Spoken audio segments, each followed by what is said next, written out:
Hello learners, welcome you all again.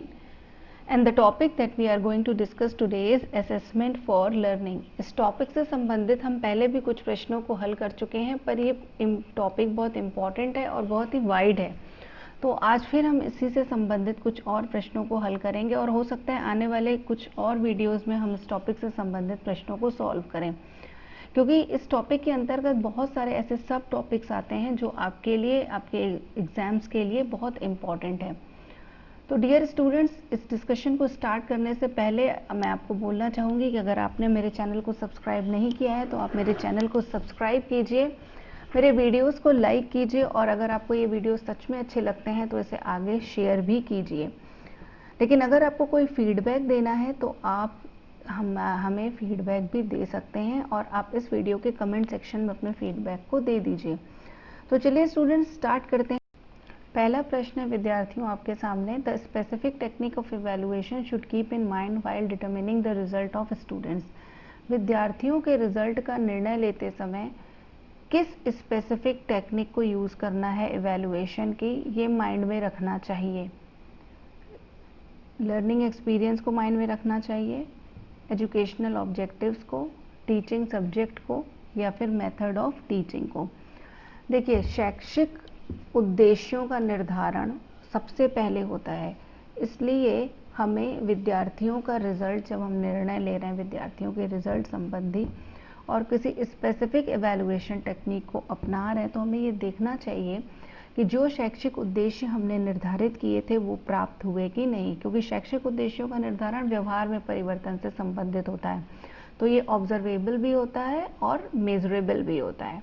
तो हम देख सकते हैं कि उद्देश्यों के अनुसार विद्यार्थियों के व्यवहार में परिवर्तन हुआ है कि नहीं। तो इसका सही उत्तर हुआ बी। क्वेश्चन नंबर 2 है आपके सामने कि the length of my room is 10 feet which is half of your room, the statement denotes level of measurement. एक रूम की लंबाई 10 फीट है जो आपके रूम की लंबाई की लगभग आधी है, यानी आपके रूम की लंबाई हो गई 20 फीट। एक प्रॉपर मेजरमेंट बताया गया है, तो बताइए ये मेजरमेंट के किस लेवल को बताता है, नॉमिनल, ऑर्डिनल, इंटरवल या रेशियो। इसका सही उत्तर है डी, रेशियो। क्योंकि देखिए रेशियो वो है जिसमें जीरो की स्थिति होती है, फिजिकल मेजरमेंट के लिए यूज होता है, तो ये फिजिकल मेजरमेंट है, इसलिए इसका सही उत्तर होगा डी। क्वेश्चन 3 है आपके सामने, if scores of achievement test is not different administered at different times. किसी अचीवमेंट टेस्ट को बार बार प्रशासित किए जाने पर उसके द्वारा दिया गया रिजल्ट बहुत अलग नहीं है, तो ये क्या डिनोट करता है, रिलायबल। स्कोर्स मतलब रिलायबल है, दूसरा वैलिड है, सी ऑब्जेक्टिव है, या डी प्रैक्टिबिलिटी है। इसका सही उत्तर होगा रिलायबल, रिलायबिलिटी। क्यों होगा, क्योंकि रिलायबिलिटी का अर्थ ही होता है कि कंसिस्टेंसी ऑफ रिजल्ट, बार बार जो भी अंक आ रहे हैं वो लगभग समान है। तो यहाँ कहने का मतलब वही है कि अगर डिफरेंट नहीं है इसका मतलब समान।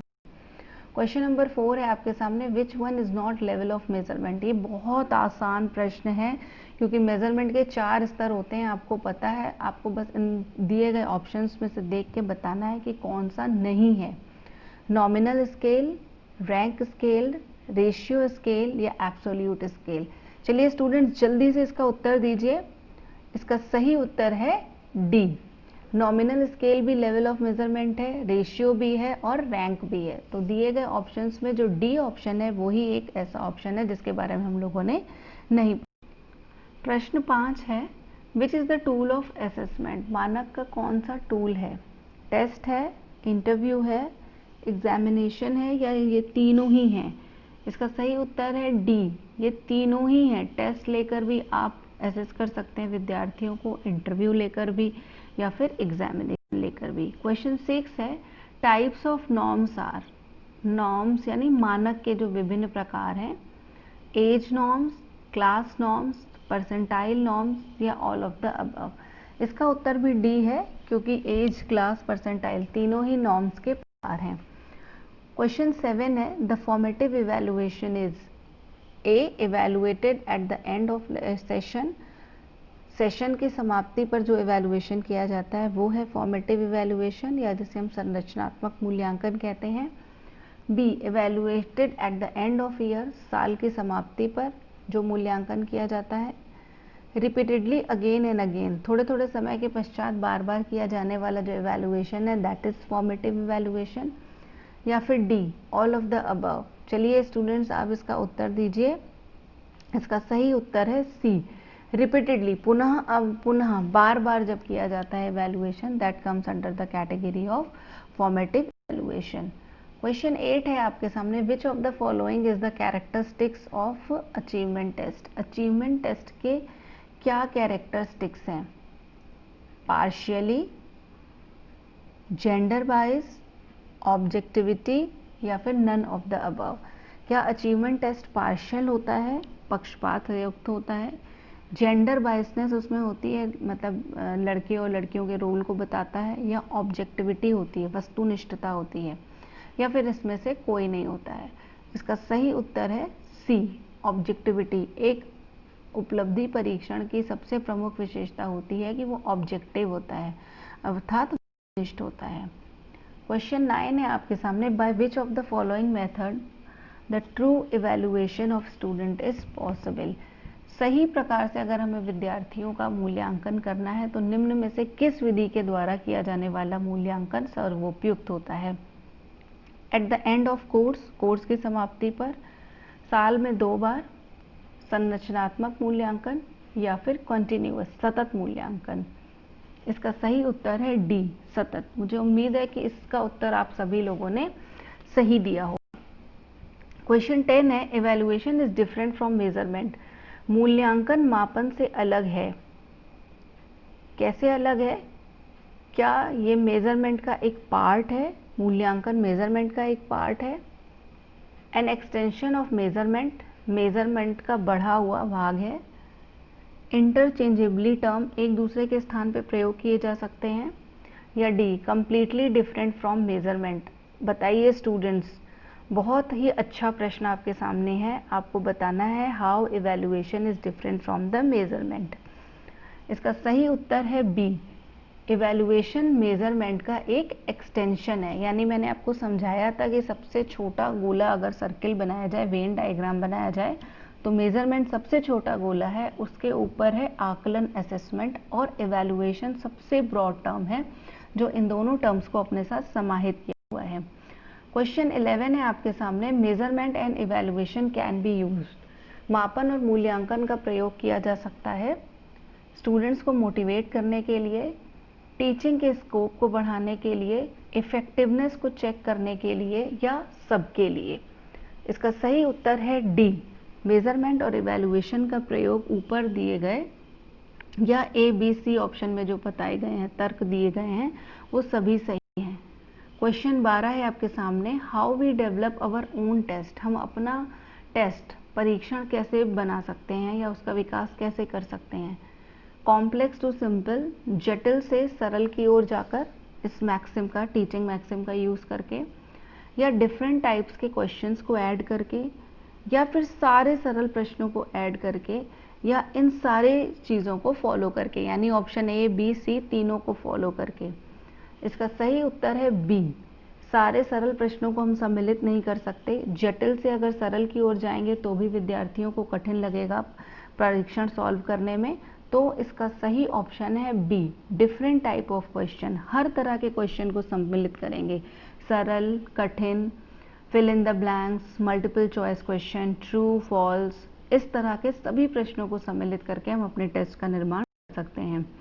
क्वेश्चन 13 है आपके सामने, at the end of unit the teacher take test. कोई टीचर हैं जो एक यूनिट की समाप्ति पर टेस्ट लेती हैं। क्या ये असेसमेंट ऑफ लर्निंग है, या ये असेसमेंट फॉर लर्निंग है, या ये असेसमेंट एज लर्निंग है, या फिर ये लर्निंग असेसमेंट है? ऑप्शन डी तो है ही नहीं, क्योंकि हमें तीनों ऊपर वाले ही पढ़े हैं। असेसमेंट फॉर लर्निंग होता है during the process while the teaching, जब हम टीचिंग कर रहे होते हैं, अगर हम तब इवैल्यूएशन करते हैं या आकलन करते हैं तो वो आता है assessment for learning. Assessment as learning में स्टूडेंट का असेसमेंट किया जाता है, पर अब आपके पास ऑप्शन क्या बचता है? Assessment of learning. तो इसका सही उत्तर है असेसमेंट ऑफ लर्निंग। क्वेश्चन 14 है, evaluation of students should be by board exams, by CCE, by home examinations या by written and oral examination. प्रश्न है आपके सामने, विद्यार्थियों का मूल्यांकन होना चाहिए बोर्ड एग्जाम्स के द्वारा, CCE है कॉन्टिन्यूअस कॉम्प्रिहेंसिव इवैल्यूएशन सतत व्यापक मूल्यांकन द्वारा, होम एग्जामिनेशन द्वारा या फिर लिखित और ओरल परीक्षा के द्वारा। इसका सही उत्तर है बी, CCE, क्योंकि रिटन एंड ओरल एग्जामिनेशन तो माध्यम है, इस माध्यम से आप होम एग्जामिनेशन भी ले सकते हैं, बोर्ड एग्जाम भी ले सकते हैं। और इस तो आपका सही उत्तर क्या है, बी। जितने भी विद्यार्थियों ने इसका उत्तर बी दिया है उनका उत्तर सही है। क्वेश्चन नंबर 15 और आज के वीडियो का लास्ट क्वेश्चन है आपके सामने।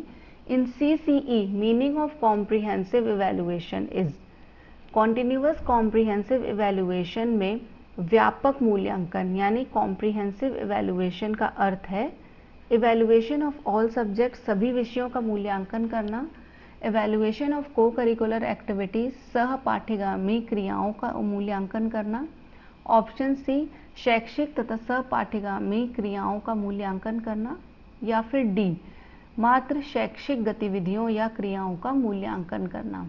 इसका सही उत्तर है सी, कॉम्प्रिहेंसिव मतलब व्यापक, व्यापक में आपकी शैक्षिक और पाठ्य सहगामी क्रियाएं दोनों ही सम्मिलित हो जाएंगी, तो इसका सही उत्तर है सी। सो डियर स्टूडेंट्स, आज के लिए बस इतना ही। आज भी हमने असेसमेंट फॉर लर्निंग से संबंधित कुछ प्रश्नों को हल किया है। उम्मीद करती हूँ इस तरह की जो वीडियो सीरीज आपके सामने प्रस्तुत की जा रही है ये आपको कॉन्सेप्ट्स को समझने के साथ साथ आपके लिए एक प्रैक्टिस सेट का भी काम कर रही होगी, और आप इसको एक स्पीड टेस्ट की तरह लीजिए और प्रश्नों को सॉल्व करने की कोशिश कीजिए।